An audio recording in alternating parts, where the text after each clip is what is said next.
this may have been in your earlier podcast, in your earlier interview with Mahdi, where the issue of, no buy-in from Barrow himself, I think that's very critical. Because one thing that is glaringly obvious, missing from a lot of Barrow's conversations or his pronouncement is the issue of real reform, real transition, what that entails, and what his personal, what his responsibilities are as a holder of the nation's highest office. You've never seen any discussion like that. So it's difficult to... Why do you think that's the case? I think the problem is that at a very fundamental level, that's not something that he understands that he has a responsibility for. Or, it's not something that I feel like he has a... for him, it's an objective.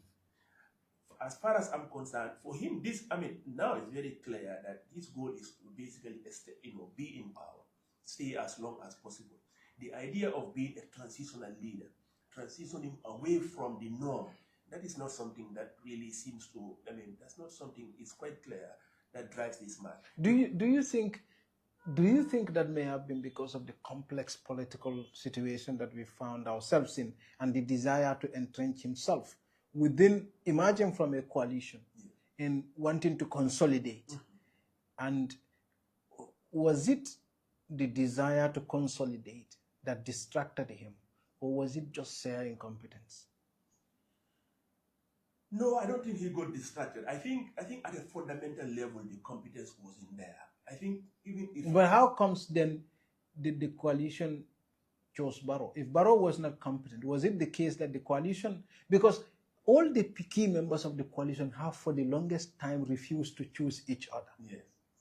And they've always had excuses not to choose each other. And when Barrow came, they chose Barrow. Was it the case that they chose Barrow because they thought, okay, this is the guy we can all control? Yeah. And so, look, I think that Barrow is a very smart guy in his own way. But again, everyone is smart in our own way.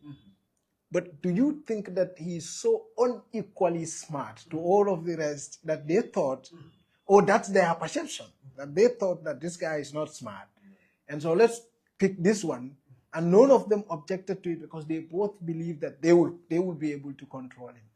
I think there is something to that.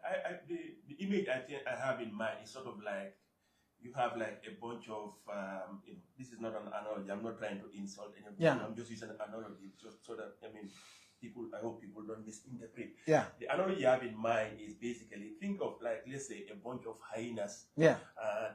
And then they have like a rabbit as a meal. And Yeah. within the bunch of hyenas, it has a new pet entrant that to them looks like a sheep. Yeah. Yeah. And they're like, okay, we can't eat this rabbit now. We have to entrust this rabbit to one of us. Yeah. None of the hyenas will trust the other hyenas to hold that rabbit. Yes.